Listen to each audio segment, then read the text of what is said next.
Hello my dear friends, welcome back to my channel. ಇವತ್ತಿನ ಬ್ಲಾಗ್ನ ಶುರು ಮಾಡ್ತಾ ಇದ್ದೀನಿ. ಇವತ್ತಿನ ಬ್ಲಾಗ್ ನಿಮಗೆ ಸ್ವಲ್ಪನಾದರೂ ಮೋಟಿವೇಶನ್ ಕೊಟ್ಟಿದ್ದರೆ please like, share, comment and subscribe to my channel. ಹೊಸದಾಗಿ ಚಾನಲ್ ನೋಡ್ತಾ ಇದ್ದರೆ ಸಬ್ಸ್ಕ್ರೈಬ್ ಮಾಡ್ಕೊಂಡು ನೋಡಿ. ವಿಡಿಯೋ ಇಷ್ಟ ಆಗ್ತಾ ಇದ್ದರೆ ಪ್ಲೀಸ್ ಮರೀದೆ ಲೈಕ್ ಮಾಡಿ. ಇವತ್ತು ನಾನು 3 ದಿನದ ಬ್ಲಾಗನ್ನು ಶೇರ್ ಮಾಡ್ತಾ ಇದ್ದೀನಿ. ಭಾನುವಾರ, ಸೋಮವಾರ, ಮಂಗಳವಾರ ಸ್ವಲ್ಪನೇ ಕ್ಲಿಪ್ಪಿಂಗ್ಸ್ನ ತಗೊಂಡಿದ್ದೆ. ಯಾಕೆ ಅಂತಂದರೆ ಸ್ವಲ್ಪ ಮನಸ್ಸಿಗೆ ಬೇಜಾರಾಯಿತು. ಹಾಗಾಗಿ ನನಗೆ ವಿಡಿಯೋ ಮಾಡೋಕ್ಕೆ ಮನಸ್ಸಿರಲಿಲ್ಲ, ಆ ರೀತಿ ಆಯಿತು. ಸೊ ಈಗ ನಾನು ಶನಿವಾರ ಎಲ್ಲ ಮ್ಯಾಟ್ಸ್ ಎಲ್ಲ ತೆಗ್ದಿದ್ನಲ್ಲ, ಅದನ್ನು ಬೆಳಗ್ಗೆನೇ ನೆನೆಸ್ತಾ ಇದ್ದೀನಿ.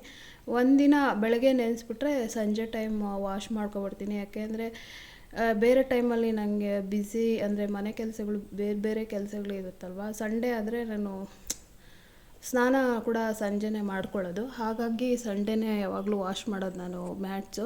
ಮತ್ತು ಅವತ್ತು ಪೂಜೆ ಕೂಡ ಮಾಡಲ್ಲಲ್ಲ, ಆದ್ದರಿಂದ ಸಂಡೇನೇ ಎಲ್ಲ ವಾಶ್ ಮಾಡೋದು ಯಾವಾಗಲೂ ಮ್ಯಾಟ್ಸು. ಸೊ ಹಾಗೆ ಮಾಪು ಕೂಡ ನೆನೆಸಿಡ್ತಾ ಇದ್ದೀನಿ. ಇವಾಗ ಧೂಳು ಜಾಸ್ತಿ ಇರುತ್ತಲ್ವ, ಹಾಗಾಗಿ ವಾರಕ್ಕೊಂದ್ಸಲನಾದರೂ ಮಾಪನ್ನ ವಾಶ್ ಮಾಡಿಕೊಂಡ್ರೆ ಮಾಪ್ ನೀಟಾಗಿರುತ್ತೆ ಅಂತ. ಸೊ ಇವಾಗ ಎಲ್ಲ ಕಿಚನ್ ಬಟ್ಟೆಗಳು ಮತ್ತು ಮ್ಯಾಟ್ಸು ಎಲ್ಲ ವಾಶ್ ಮಾಡಿ ಒಣಗಾಕ್ತೆ. ಸೊ ಅಷ್ಟೊತ್ತಿಗೆ ಸಂಜೆ ಆಗ್ತಾಯಿತ್ತು. ಸೊ ಇನ್ನು ಹೋಗಿ ಫ್ರೆಶ್ ಅಪ್ ಆಗೋದು ಅಷ್ಟೇ. ನೆಕ್ಸ್ಟ್ ಮ್ಯಾಟ್ಸ್ ಎಲ್ಲ ವಾಶ್ ಮಾಡಿದ್ದಾದಮೇಲೆ ಇವಾಗ ನಾನು ಬಂದು ಕೆಳಗಡೆ ಬನಾನಾ ಮಿಲ್ಕ್ ಶೇಕ್ ಮಾಡಿಕೊಡ್ತಾ ಇದ್ದೀನಿ. ಚುಕ್ಕೆ ಬಾಳೆಹಣ್ಣು ಜಾಸ್ತಿನೇ ಇತ್ತು. ಸೊ ಮಿಲ್ಕ್ ಶೇಕ್ಗೆ ಅದೇ ಚೆನ್ನಾಗಿರುತ್ತೆ. ಸೊ ಅದಕ್ಕೋಸ್ಕರ ನಾನು ಇವಾಗ ಬಂದು ಮಿಲ್ಕ್ ಶೇಕ್ ಮಾಡಿ ಮಕ್ಳಿಗೆ ಕೊಟ್ಟು ಫ್ರೆಶ್ ಅಪ್ ಆದೆ. ಮತ್ತೆ ವಿಡಿಯೋ ಇನ್ನೂ ಕಂಟಿನ್ಯೂ ಮಾಡಲಿಲ್ಲ. ನೆಕ್ಸ್ಟು ಸೋಮವಾರದ ಬ್ಲಾಗ್ ಇದು. ಸೋಮವಾರನೂ ಅಷ್ಟೇ ಎಲ್ಲ ಕೆಲಸಗಳನ್ನ ಮುಗಿಸ್ಕೊಂಡು 4 ಬಾತ್ರೂಮ್ ತೊಳೆದು ಆಮೇಲೆ ತಲೆ ಸ್ನಾನ ಮಾಡಿಕೊಂಡು ಆಮೇಲೆ ಗ್ರಾಸರಿ ತರೋಣ ಅಂತ ಹೋದೆ. ಹೀಗೆ ನನ್ನ ಫ್ರೀ ಟೈಮಲ್ಲಿ ಈ ಥರ ಗ್ರಾಸರಿ ತರೋದು, ಏನೋ ಮನೇಲಿ ಕೆಲಸ ಇದ್ದರೆ ಮಾಡ್ಕೊಳ್ಳೋದು, ಈ ರೀತಿ ನಡೀತಾ ಇರುತ್ತೆ. ಸೊ ಮೊದಲಿಗೆ ಗ್ರಾಸರಿ ತೊಗೊಳ್ಳೋಣ ಅಂತ ಇವಾಗ ಸೂಪರ್ ಮಾರ್ಕೆಟ್ಗೆ ಬಂದಿದ್ದೀನಿ. ಫಸ್ಟ್ ನಾನು ಮೇಲ್ಗಡೆ ಹೋಗ್ತೀನಿ. ಏನಾದರೂ ನನಗೆ ಕ್ಲಿಪ್ಸು, ಹೇರ್ ಬೆಂಡ್ಸು, ಏನಾದರೂ ಒಂದು ಯಾವುದಾದ್ರೂ ಐಟಮ್ಸ್ ಇಷ್ಟ ಆದರೆ ತೊಗೋಬೋದು ಅಂತೇಳಿ ಫಸ್ಟು ಮೇಲ್ಗಡೆ ಹೋಗಿ ಆಮೇಲೆ ಕೆಳಗಡೆ ಬಂದು ಗ್ರಾಸರಿನ ತೊಗೊತೀನಿ. ನೆಕ್ಸ್ಟ್ ಮಂಗಳವಾರ ಬೆಳಗ್ಗೆ ಎಲ್ಲ ಕೆಲಸಗಳನ್ನ ಮಾಡಿ ಸ್ನಾನ, ಪೂಜೆ ಎಲ್ಲ ಮುಗಿಸಿ ಮಧ್ಯಾಹ್ನದ ಅಡುಗೆ, ಊಟ ಎಲ್ಲ ಮುಗಿಸಿ ಇವಾಗ ದೀಪಗಳಲ್ಲಿ ಸ್ವಲ್ಪ ಬತ್ತಿ ಎಲ್ಲ ಚಿಕ್ಕದಾಗಿತ್ತು. ಸೊ ಹಾಗಾಗಿ ಅದನ್ನು ಚೇಂಜ್ ಮಾಡೋಣ ಅಂತೇಳಿ ಕೂತ್ಕೊಂಡಿದ್ದೀನಿ. ನಾವು ಫ್ರೀ ಟೈಮಲ್ಲಿ ಈ ಥರ ಮಾಡ್ಕೊಂಡು ಕೂತ್ಕೊಂಡ್ರೆ ನಾವು ಪೂಜೆ ಮಾಡೋ ಟೈಮಲ್ಲಿ ಈಸಿ ಆಗುತ್ತೆ. ಪೂಜೆ ಮಾಡೋ ಟೈಮ್ ಅದೊಂದೇ ಅಲ್ಲ, ಯಾವುದೇ ಒಂದು ಅಡುಗೆ ಮನೆಯಲ್ಲಿ ಏನಾದರೂ ಖಾಲಿ ಆಗಿದ್ದರೆ ಆ ಬಾಕ್ಸ್ಗಳಿಗೆ ಫಿಲ್ ಮಾಡ್ಕೊಳ್ಳೋದಾಗಿರ್ಬೋದು, ಏನೇ ಒಂದು ಮಧ್ಯಾಹ್ನ ಫ್ರೀ ಟೈಮಲ್ಲಿ ಒಂದು ಸ್ವಲ್ಪ ಟೈಮ್ ಕೊಟ್ಟು ಏನಾದರೂ ಮಾಡಿಕೊಂಡ್ರೆ ನಮಗೆ ಕಷ್ಟ ಅಂತ ಅನಿಸಲ್ಲ. ಇವಾಗ ನಾವು ಸಂಜೆ ಪೂಜೆ ಮಾಡುವಾಗ ಇದನ್ನ ಬತ್ತಿ ಹಾಕ್ಕೊತ ಕೂತ್ಕೊಂಡ್ರೆ ಪೂಜೆ ಮಾಡೋದು ಲೇಟ್ ಆಗುತ್ತಲ್ವ. ಮತ್ತು ಪೂಜೆ ಮಾಡೋಕ್ಕೆ ಲೇಟ್ ಆಗುತ್ತೆ ಅಂತ ಆ ಟೆನ್ಷನ್ಗೆ ಏನಾದರೂ ಕೈ ಜಾರಿ ಬೀಳೋದು, ಒಡೆದೋಗೋದು ಇದೆಲ್ಲ ಆಗ್ತಾ ಇರುತ್ತೆ. ಅದನ್ನು ತಪ್ಪಿಸೋದಕ್ಕೆ ಸೊ ಈ ಥರ ನಮ್ಮ ಫ್ರೀ ಟೈಮಲ್ಲಿ ಎಲ್ಲ ಪ್ರಿಪ್ರೇಷನ್ ಮಾಡಿಟ್ಕೊಂಡ್ರೆ ಒಳ್ಳೆಯದು. ನಮ್ಮ ಅಜ್ಜಿನೂ ಇದೇ ರೀತಿ ಮಾಡ್ತಾಯಿದ್ದಿದ್ದು.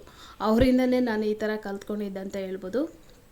ಅವರು ಅಷ್ಟೇ, ಅವಾಗೆಲ್ಲ ಕರೆಂಟ್ ಹೋಯ್ತಂತಂದರೆ ಸೀಮೆಣ್ಣೆ ದೀಪ ಹಚ್ತಾ ಇದ್ರಲ್ವ, ಆ ಬುಡ್ಡಿಯಲ್ಲಿ ಸೀಮೆಣ್ಣೆ ಖಾಲಿಯಾಗಿತ್ತಂದರೆ ಸೀಮೆಣ್ಣೆ ಹಾಕ್ಕೊಳ್ಳೋದು, ಬತ್ತಿ ಏನಾದರೂ ಚಿಕ್ಕದಾಗಿತ್ತಂದರೆ ಅದನ್ನು ಮೇಲೆ ಎತ್ಕೊಳ್ಳೋದು, ಈ ರೀತಿ ಮಾಡ್ತಾಯಿದ್ರು. ಏನೋ ಒಂದು ಪ್ರತಿದಿನ ಅವರು ಅಷ್ಟೇ ಏನೋ ಒಂದು ಪ್ರಿಪ್ರೇಷನ್ನ ಮಾಡಿ ಇಟ್ಕೊಳ್ಳೋರು. ಒಂದೊಂದು ದಿನ ಧಾನ್ಯಗಳು ಜಾಸ್ತಿ ಇಟ್ಕೊಳ್ಳೋರು ನಮ್ಮ ಅಜ್ಜಿ.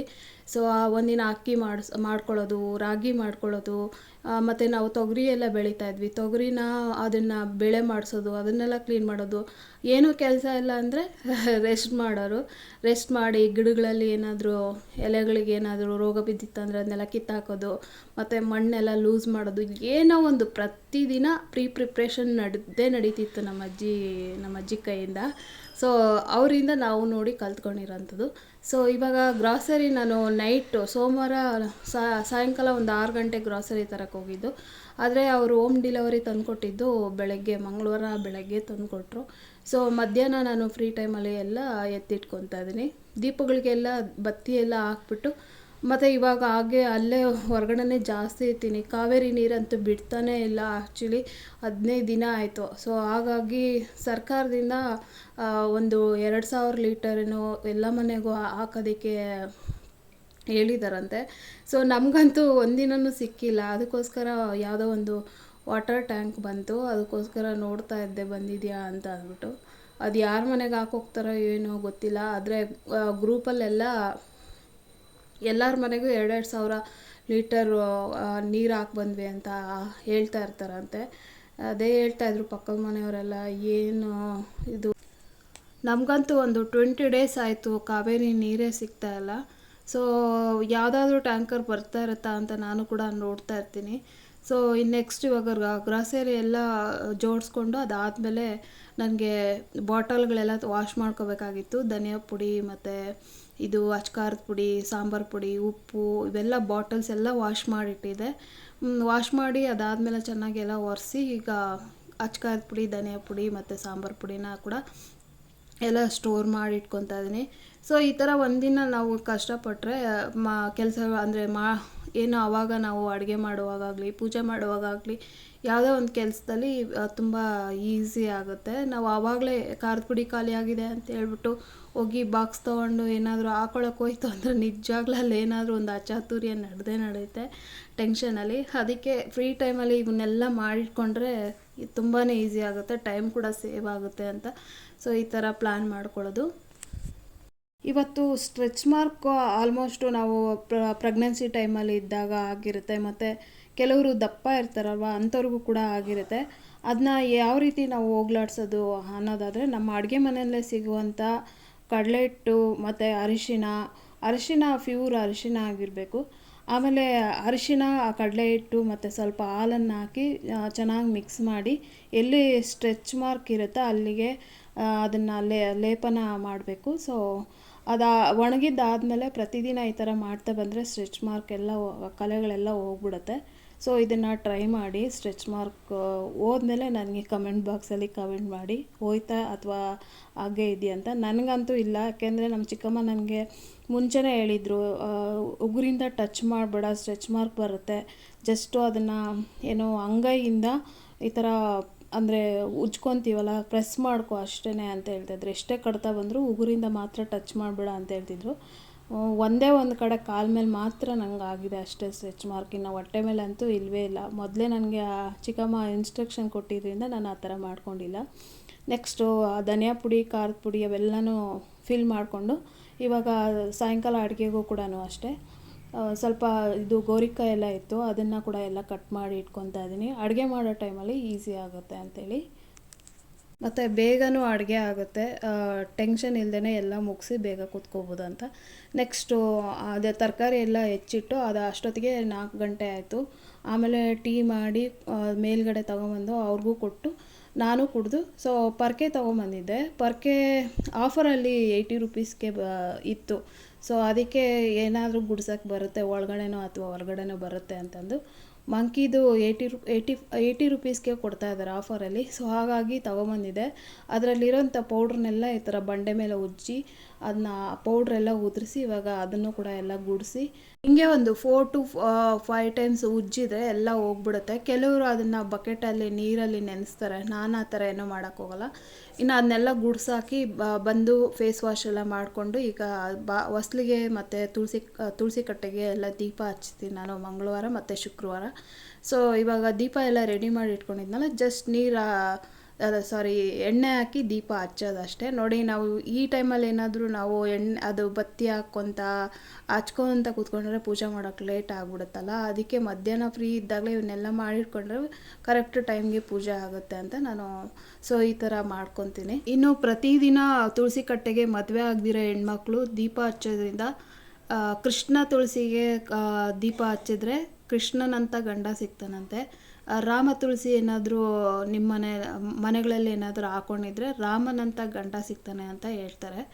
ಸೊ ಪ್ರತಿದಿನ ಮದುವೆ ಆಗದಿದ್ದರೂ ತುಳಸಿಗೆ ದೀಪ ಹಚ್ತಾ ಬನ್ನಿ. ಕೃಷ್ಣನಂತ ಗಂಡ ಬೇಕಾ ಅಥವಾ ರಾಮನಂತ ಗಂಡ ಬೇಕಾ, ನಿಮ್ಮ ಚಾಯ್ಸು, ಯಾವ ಗಂಡ ಬೇಕೋ ಆ ತುಳಸಿಗೆ ರಾಮ ತುಳಸಿ ಅಥವಾ ಕೃಷ್ಣ ತುಳಸಿ ಯಾವುದಾದ್ರೂ ನಿಮ್ಗೆ ಇಷ್ಟ ಇರೋದನ್ನು ಹಾಕ್ಕೊಂಡು ದೀಪ ಹಚ್ತಾ ಬಂದರೆ ಅಂಥ ಗಂಡ ಸಿಗ್ತಾನೆ ಅಂತ ಹಿರಿಯರು ಹೇಳ್ತಾರೆ. ಸೊ ಈಗ ನಾನು ಪೂಜೆ ಎಲ್ಲ ಮುಗಿಸ್ತಾ ಇದ್ದೀನಿ. ಮುಸ್ಸಂಜೆ ಪೂಜೆ. ಸೊ ಪೂಜೆ ಎಲ್ಲ ಆದಮೇಲೆ ಒಂದು ಸ್ವಲ್ಪ ಶ್ಲೋಕಗಳನ್ನು ಕೂಡ ಹೇಳಿ ಅದಾದಮೇಲೆ ಒಂದು 10 ನಿಮಿಷ ಹಾಗೆ ಕೂತ್ಕೊಂಡು ಆಮೇಲೆ ಅಡುಗೆನ ಶುರು ಮಾಡ್ತೀನಿ. ಒಂದು 7:30 ಅಷ್ಟೊತ್ತಿಗೆ ಅಡುಗೆನ ಶುರು ಮಾಡ್ಕೊತೀನಿ.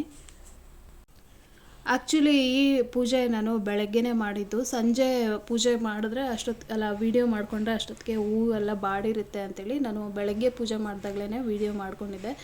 ಬೆಳಗ್ಗೆ ನನಗೆ ಮನೆಯೆಲ್ಲ ಒರೆಸಿ ಎಲ್ಲ ಕೆಲಸ ವೀಡಿಯೋ ಮಾಡ್ಕೊಳಕ್ಕಾಗಲಿಲ್ಲ ಪೂಜೆ ಮಾಡುವಾಗ. ಹಾಗಾಗಿ ಮತ್ತು ಈವ್ನಿಂಗ್ ನಾನು ವೀಡಿಯೋ ಮಾಡ್ಕೊಳ್ಳೋಷ್ಟೊತ್ತಿಗೆ ಹೂವೆಲ್ಲ ಬಾಡೋಗುತ್ತಂತೆ. ಸೊ ಬೆಳಗ್ಗೆನೇ ಮಾಡಿ ಇಟ್ಕೊಂಡಿದ್ದೆ. ಸೊ ಈ ರೀತಿಯಾಗಿ ಮಂಗಳವಾರದ ಪೂಜೆ ಮಾಡಿದ್ದೆ. ಸೊ ಪೂಜೆ ಎಲ್ಲ ಆದಮೇಲೆ ಒಂದು 10 ನಿಮಿಷ ಹಾಗೆ ಕೂತ್ಕೊಂಡು ಇವಾಗ ಅಡುಗೆ ಮಾಡೋಣ ಅಂತ ಬಂದಿದ್ದೀನಿ. ಇಲ್ಲಿ ಗೋರಿಕಾಯಿ ಪಲ್ಯ ನಿಮ್ಮ ಜೊತೆ ಶೇರ್ ಮಾಡ್ಕೊತಾ ಇದ್ದೀನಿ. ಇಲ್ಲಿ ಮಿಕ್ಸಿ ಜಾರ್ಗೆ ಒಂದು 3 ಸ್ಪೂನ್ ಅಥವಾ 4 ಸ್ಪೂನಷ್ಟು ಕಡಲೆಕಾಯಿ ಬೀಜನ ಹುರಿದು ಸಿಪ್ಪೆ ತೆಗೆದು ಮಿಕ್ಸಿ ಜಾರ್ಗೆ ಹಾಕ್ಕೊಂಡಿದ್ದೀನಿ. ಅದಕ್ಕೆ ಇವಾಗ ಅಚ್ಕಾರದ ಪುಡಿ ಮತ್ತು ಸ್ವಲ್ಪ ಅರಿಶಿನ ಮತ್ತು ಒಂದು 4-5 ಬೆಳ್ಳುಳ್ಳಿ, ಸ್ವಲ್ಪ ಒಂದು ಸ್ಪೂನ್ ಅಚ್ಕಾರದ ಪುಡಿ ತೊಗೊಂಡ್ರೆ ಒಂದು 3/4 ಸ್ಪೂನಷ್ಟು ಧನಿಯಾ ಪುಡಿ ತೊಗೊಂಡಿದ್ದೀನಿ. ಅದನ್ನ ನೀರು ಹಾಕ್ದಲೇ ಡ್ರೈ ಪೌಡರ್ ಆಗಿ ಮಾಡ್ಕೊಂಡಿದ್ದೀನಿ. ಸೊ ಇಲ್ಲಿ ಕುಕ್ಕರ್ ಇಟ್ಕೊಂಡಿದ್ದೀನಿ. ಕುಕ್ಕರ್ಗೆ ಒಂದು 3 ಟೇಬಲ್ ಸ್ಪೂನಷ್ಟು ಎಣ್ಣೆ, ಸಾಸಿವೆ, ಜೀರಿಗೆ ಅವೆರಡು ಸ್ವಲ್ಪ ಸಿಡಿಯೋಕ್ಕೆ ಸ್ಟಾರ್ಟ್ ಆಗ್ತಿದ್ದಂಗೆ ಇಲ್ಲಿ ಒಂದು ಈರುಳ್ಳಿ ಹಾಕ್ಕೊಂಡಿದ್ದೀನಿ. ಆಮೇಲೆ ಹಸಿರುಮೆಣ್ಸಿನ್ಕಾಯಿ ಸ್ವಲ್ಪ 2 ಅಥವಾ 3 ಕಟ್ ಮಾಡಿ ಹಾಕಿದ್ದೀನಿ. ನಾನು ಇಲ್ಲಿ ಕರಿಬೇವು ಹಾಕೋದು ಮರ್ತುಬಿಟ್ಟಿದ್ದೆ, ಆಮೇಲೆ ಹಾಕ್ಕೊಂಡೆ. ನೆಕ್ಸ್ಟ್ ಇವಾಗ ಶುಂಠಿ ಬೆಳ್ಳುಳ್ಳಿ ಪೇಸ್ಟ್ನ ಹಾಕ್ತಾಯಿದ್ದೀನಿ. ಶುಂಠಿ ಬೆಳ್ಳುಳ್ಳಿ ಪೇಸ್ಟು ಮನೆಯಲ್ಲಿ ಮಾಡಿದ್ದಾಗಲೇ ಖಾಲಿಯಾಗಿ ಹೋಗ್ಬಿಡ್ತು. ಸೊ ಬೆಳ್ಳುಳ್ಳಿ ಕೂಡ ತುಂಬ ಕಾಸ್ಟ್ಲಿ ಆಗಿತ್ತಲ್ಲ, ಅದಕ್ಕೋಸ್ಕರ ನಾನು ಮದರ್ಸ್ದು ಇದು ಶುಂಠಿ ಬೆಳ್ಳುಳ್ಳಿ ಪೇಸ್ಟ್ ತೊಗೊಂಬಂದೆ. ಅದು ಸ್ವಲ್ಪ ಚೆನ್ನಾಗಿರುತ್ತೆ. ಆಮೇಲೆ ಗ್ರಾಸರಿ ಎಲ್ಲ ಪರ್ಚೇಸ್ ಮಾಡಿ ಬೆಳ್ಳುಳ್ಳಿ ತೊಗೊಳಕ್ಕೆ ಹೋದಾಗ ರೇಟ್ ಕಡಿಮೆ ಆಗೋಗ್ಬಿಟ್ಟಿದೆ. ಆಗಲೇ 1/4 kgಗೆ 50 ರೂಪಾಯಿನೋ ಮಾರ್ತಾಯಿದ್ದಾರೆ ಆಲ್ರೆಡಿ. ಅಯ್ಯೋ ಶಿವನೇ ಅಂತ ಅಂದ್ಕೊಂಡು ತಗೊಂಡ್ಮೇಲೆ ಇದು ಬೆಳ್ಳುಳ್ಳಿ ರೇಟು ಇಷ್ಟಾಗಿದೆ ಅಂತ ನನಗೆ ಗೊತ್ತೇ ಇರಲಿಲ್ಲಲ್ಲ ಅಂತ ಅಂದ್ಕೊಂಡೆ. ನೆಕ್ಸ್ಟ್ ಇವಾಗ ಸ್ವಲ್ಪ ಈರುಳ್ಳಿ ಎಲ್ಲ ಗೋಲ್ಡನ್ ಕಲರ್ ಬಂದಮೇಲೆ ಟೊಮೆಟೊ ಹಾಕ್ಕೊತಾ ಇದ್ದೀನಿ. ಶುಂಠಿ ಬೆಳ್ಳುಳ್ಳಿ ಪೇಸ್ಟ್ ಹಾಕಿದ್ಮೇಲೆ ಟೊಮೆಟೊ ಹಾಕಿದ್ಮೇಲೆ ಇವಾಗ ಕರಿಬೇವು ಕೂಡ ಹಾಕ್ಕೊಂಡಿದ್ದೀನಿ. ಸೊ ಟೊಮೆಟೊ ಚೆನ್ನಾಗಿ ಸಾಫ್ಟ್ ಆಗೋದಕ್ಕೆ ಸ್ವಲ್ಪ ಉಪ್ಪು ಕೂಡ ಹಾಕ್ಕೊಂಡೆ, ಬೇಗ ಕ್ವಿಕ್ಕಾಗಿ ಸಾಫ್ಟ್ ಆಯಿತು. ನೆಕ್ಸ್ಟ್ ಇವಾಗ ನಾನು ಈ ಗೋರಿಕಾಯಿ ಸಣ್ಣದಾಗಿ ಹೆಚ್ಚಿಟ್ಕೊಂಡಿದ್ನಲ್ಲ ಅದು ಕೂಡ ಸೇರಿಸ್ಕೊಂಡು ಸ್ವಲ್ಪ ಫ್ರೈ ಮಾಡಿಕೊಂಡು, ಅದಾದಮೇಲೆ ಪೌಡ್ರ್ ಮಾಡ್ಕೊಂಡಿದ್ವಲ್ಲ ಕಡಲೆಕಾಯಿ ಬೀಜ, ಅಚ್ಕಾರದ ಪುಡಿ, ಧನಿಯಾ ಪುಡಿ, ಅದನ್ನು ಕೂಡ ಸೇರಿಸ್ಕೊತಾ ಇದ್ದೀನಿ. ಅದನ್ನು ಸೇರಿಸಿ ಚೆನ್ನಾಗಿ ಈಗ ಮಿಕ್ಸ್ ಮಾಡಿಕೊಂಡು ಈಗ ನೀರನ್ನ ಸೇರಿಸ್ತಾ ಇದ್ದೀನಿ. 1 ಲೋಟದಷ್ಟು ನೀರನ್ನ ಹಾಕ್ತಾಯಿದ್ದೀನಿ. ಜಾಸ್ತಿ ನೀರು ಹಾಕೊಳಕ್ಕೆ ಹೋಗಬಾರ್ದು, ಸೊ ತೆಳುವಾಗ್ಬಿಡುತ್ತೆ. ಆಮೇಲೆ ನಾವು ತಿರ್ಗಾ ಮತ್ತೆ ಗಟ್ಟಿ ಮಾಡ್ಕೊಳ್ಬೇಕಾಗತ್ತೆ. ಅದಕ್ಕೋಸ್ಕರ 1 ಲೋಟ ಹಾಕಿದ್ರೆ ಸಾಕು. ಇವಾಗ ನಾನು ಕುಕ್ಕರ್ ಲಿಡ್ನ ಮುಚ್ತಾ ಇದ್ದೀನಿ. 1 ವಿಸಿಲ್ ಹಾಕ್ಸಿದ್ದು ಅಷ್ಟೇ. ಸೊ ಇವಾಗ ಕನ್ಸಿಸ್ಟೆನ್ಸಿ ಕೂಡ ಕರೆಕ್ಟಾಗಿದೆ. ನಾನು ಇನ್ನೇನು ಗಟ್ಟಿ ಮಾಡ್ಕೊಳ್ಳೋದೇನು ಬೇಕಾಗಿಲ್ಲ. ಆಮೇಲೆ ಹೋಮ್ ಮೇಡ್ ನಾನು ಗರಂ ಮಸಾಲ ಮಾಡಿದ್ನಲ್ಲ, ಒಂದ್ಸಲ ಟ್ರೈ ಮಾಡಿ ಫ್ರೆಂಡ್ಸ್, ತುಂಬಾ ಚೆನ್ನಾಗಿರುತ್ತೆ. ಹೋಟೆಲ್ ಸ್ಟೈಲ್ ಯಾವ ರೀತಿ ಗ್ರೇವಿಗಳಿರುತ್ತೋ ಅದೇ ರೀತಿ ಸ್ಮೆಲ್ ಬರ್ತಾಯಿತ್ತು. ಆಮೇಲೆ ಲಾಸ್ಟಿಗೆ ಇವಾಗ ಕೊತ್ತಂಬರಿ ಸೊಪ್ಪು ಹಾಕಿ ಮಿಕ್ಸ್ ಮಾಡಿ ಒಂದು 5 ನಿಮಿಷ ಸಿಮ್ಮಲ್ಲಿ ಇಡ್ತಾಯಿದ್ದೀನಿ, ಅದು ಗರಂ ಮಸಾಲ ಸ್ಮೆಲ್ ಹೋಗಲಿ ಅಂತ ಅಂದ್ಬಿಟ್ಟು. ಸೊ ನಾನು ಈ ಥರ ಅಡುಗೆ ಮಾಡ್ತಾ ಇರ್ತೀನಲ್ಲ, ಭಾರತಿ ಅಕ್ಕ ನಮ್ಮ ಸಬ್ಸ್ಕ್ರೈಬರ್ ಏನು ಹೇಳ್ತಾರೆ, ಪದ್ದು ನಿಂಗೆ ಅಡುಗೆ ಮಾಡೋಕ್ಕೆ ಇಷ್ಟ ಇಲ್ಲ ಅಂತೀಯ, ನೀನು ಅಡುಗೆ ಮಾಡೋದು ನೋಡ್ತಾ ಇದ್ರೆ ಬಾಯಲ್ಲಿ ನೀರು ಬರುತ್ತೆ ಅಂತ ಹೇಳ್ಬಿಟ್ಟು ಹೇಳ್ತಾಯಿದ್ರು. ಸೊ ನಾನೇನಾದ್ರು ಈ ಥರ ಹೇಳ್ತಾ ಇದ್ದರೆ ನಿಮ್ಮನ್ನು ನೀವೇ ಹೊಗಳ್ಕೊತೀರಾ ಅಂತ ಹೇಳ್ಬಿಟ್ಟು ಒಬ್ರು ಯಾರೋ ಕಮೆಂಟ್ ಮಾಡಿದ್ರು ಫ್ರೆಂಡ್ಸ್. ಅದಕ್ಕೆ ನನಗೆ ವಿಡಿಯೋ ಮಾಡೋಕ್ಕೆ ಇವತ್ತು ಮೂಡೇ ಇರಲಿಲ್ಲ. ಸೊ ನೀವು ಹೇಳಿ, ನನ್ನನ್ನು ನಾನು ಹೊಗಳ್ಕೊಳ್ದೆ ನನ್ನ ಚಾನಲಲ್ಲಿ ಇನ್ಯಾರನ್ನ ಹೊಗಳ್ಬೇಕು? ಸೊ ನಮ್ಮ ಭಾರತ ದೇಶಕ್ಕೆ ಸ್ವತಂತ್ರ ತಂದುಕೊಟ್ಟಿರೋ ಗಾಂಧೀಜಿನ ಹೊಗಳ್ಬೇಕಾ ದಿನ, ಅಥವಾ ಸುಭಾಷ್ ಚಂದ್ರ ಬೋಸ್ ಅವ್ರನ್ನ ಹೊಗಳ್ಬೇಕಾ, ಯಾರನ್ನ ಹೊಗಳ್ಬೇಕಂತ ಅಥವಾ ಮದರ್ ತೆರೇಸಾ ಅವ್ರನ್ನ ಹೊಗಳ್ಬೇಕಾ, ಅಥವಾ ನೀವು ಕಮೆಂಟ್ ಮಾಡಿದ್ರಲ್ಲ ನಿಮ್ಮನ್ನು ಹೊಗಳ್ಬೇಕಾ ಅಂತ ನನಗೆ ಕಮೆಂಟ್ ಬಾಕ್ಸಲ್ಲಿ ಕಮೆಂಟ್ ಮಾಡಿ. ಫಸ್ಟು ನೀವು ನಿಮ್ಮ ಅಕೌಂಟಲ್ಲಿ ಒಂದು ವಿಡಿಯೋ ಹಾಕ್ಕೊಂಡಿದ್ದೀರಲ್ಲ, ಸೊ ಅದರಲ್ಲಿ ಮೇ ಬಿ ನಿಮ್ಮ ಮಗಳಿರ್ಬೋದು ಅಂತ ಅನಿಸುತ್ತೆ. ಆ ಮಗುನ ನೋಡಿದ್ರೆ ತಿನ್ನೋಕ್ಕೆ ಗತಿ ಇಲ್ಲ ಅನ್ನೋ ಥರ ಸಣ್ಣ ಇದೆ. ಫಸ್ಟು ಅದ್ರ ಕಡೆ ಗಮನ ಕೊಡಿ. ಬೇರೆಯವ್ರಿಗೆ ಏನಾದರೂ ಅನ್ಬೇಕಾದಾಗ ಅವ್ರಿಗೂ ಒಂದು ಮನಸ್ಸಿರುತ್ತೆ, ಅವ್ರಿಗೂ ಬೇಜಾರಾಗುತ್ತೇನೋ ಅನ್ನೋದನ್ನ ತಿಳ್ಕೊಂಡು ಬೇರೆಯವ್ರಿಗೆ ಕಮೆಂಟ್ ಮಾಡಿ. ನನಗೆ ಅಂತಲ್ಲ, ಯಾವ ಯೂಟ್ಯೂಬರ್ಗಾದರೂ ಅಷ್ಟೇ, ಯಾವ ನಿಮ್ಮ ಅಕ್ಕಪಕ್ಕದಲ್ಲಿರೋ ಮನುಷ್ಯರಾಗಿದ್ರೂ ಅವ್ರಿಗೂ ಅಷ್ಟೇ, ಅವ್ರಿಗೂ ಒಂದು ಮನಸ್ಸಿರುತ್ತೆ ನಿಮ್ಮ ಥರ ಅನ್ನೋದನ್ನ ಮೈಂಡಲ್ಲಿ ಇಟ್ಕೊಂಡು ಕಮೆಂಟ್ ಮಾಡಿ. ಸೊ ಇನ್ಯಾವತ್ತೂ ನೀವು ಕಮೆಂಟ್ ಮಾಡದೇ ಇರೋ ರೀತಿ, ನಾನು ಆಲ್ರೆಡಿ ನೀವು ಚೈಲ್ಡಾಗೆ ಕಮೆಂಟ್ ಮಾಡ್ತೀರಾ ಅಂತೇಳಿ ನಾನು ಬ್ಲ್ಯಾಕ್ ಲಿಸ್ಟ್ಗೆ ಹಾಕ್ಬಿಟ್ಟಿದ್ದೀನಿ. ಸೊ ನೆಕ್ಸ್ಟು ನೀವು ಇನ್ನೂ ಯಾವುದನ್ನ ಅಕೌಂಟಿಂದ ನೀವೇನಾದ್ರು ಕಮೆಂಟ್ ಮಾಡಿದ್ರೆ ಮತ್ತೆ ಅದೇ ರೀತಿ ಆಗುತ್ತೆ. ಸೊ ಯಾರಿಗಾದ್ರೂ ಏನಾದ್ರು ಅನ್ಬೇಕಾದಾಗ ಸ್ವಲ್ಪ ಮೈಂಡಲ್ಲಿ ಇಟ್ಕೊಳ್ಳಿ, ಅವ್ರಿಗೂ ಕೂಡ ಮನ್ಸಿಗೆ ಬೇಜಾರಾಗುತ್ತೆ ಈ ಥರ ಮಾಡಿದ್ರೆ ಅಂತ ಅಂದ್ಬಿಟ್ಟು. ನನ್ನನ್ನು ನಾನು ಹೊಗಳ್ಕೊಳ್ದೆ ನನ್ನ ಚಾನಲಲ್ಲಿ ನಿನ್ನನ್ನು ಹೊಗಳಕ್ಕಾಗತ್ತೇನಮ್ಮ? ಸೊ ಇವತ್ತಿನ ವಿಡಿಯೋ ಇದಾಗಿತ್ತು ಫ್ರೆಂಡ್ಸ್. ವ್ಯೂಸ್ ಬರಲಿಲ್ಲ ಅಂದರೂ ಕೂಡ ನಮ್ಮ ಖುಷಿಗೆ ನಾವು ಖುಷಿಯಾಗಿ ನಾನು ವೀಡಿಯೋ ಮಾಡ್ಕೊಂಡು ಹೋಗ್ತೀನಿ. ಅದೇನೋ ಇವ್ರಿಗೆ ನೋಡೋಕೆ ಇಷ್ಟ ಇಲ್ಲ ಅಂದಮೇಲೆ ಚಾನಲ್ನ ಯಾಕೆ ಸಬ್ಸ್ಕ್ರೈಬ್ ಮಾಡ್ಕೊತೀರಾ, ಯಾಕೆ ನೋಡ್ತೀರಾ, ಯಾಕೆ ನನಗೆ ಕಮೆಂಟ್ ಮಾಡ್ತೀರಾ? ಅನ್ಸಬ್ಸ್ಕ್ರೈಬ್ ಮಾಡ್ಕೊಳ್ಳಿ. ಇನ್ನೊಂದು ದಿನ ಯಾವತ್ತೂ ನನ್ನ ಚಾನಲ್ ನೋಡೋಕ್ಕೆ ಬರಬೇಡಿ. ನಿಮಗೆ ಏನು ನಮ್ಮ ವೀಡಿಯೋದಲ್ಲಿ ಯೂಸ್ಫುಲ್ಲ ಇಲ್ಲ ಅಂತಂದಮೇಲೆ ನೋಡಿ ಯಾಕೆ ಕಮೆಂಟ್ ಮಾಡ್ತೀರಾ? ಸೊ ನಿಮ್ದೇನಿದೆ ನೋಡ್ಕೊಳ್ಳಿ. ಫಸ್ಟು ನಿಮ್ಮ ಫ್ಯಾಮಿಲಿನ ನೋಡ್ಕೊಳ್ಳಿ, ಆಮೇಲೆ ಇನ್ನೊಬ್ಬರಿಗೆ ನೀವು ಕಮೆಂಟ್ ಮಾಡಿ. ಸೊ ನಾವು ಫಸ್ಟು ಕರೆಕ್ಟಾಗಿದ್ದು ಇನ್ನೊಬ್ಬರಿಗೆ ಕಮೆಂಟ್ನ ಮಾಡಬೇಕು. ಸೊ ಇದಾಗಿತ್ತು friends. Thank you for watching my video. Next ವೀಡಿಯೋದಲ್ಲಿ ಸಿಗ್ತೀನಿ. ಅಲ್ವರ್ ಬಾಯ್.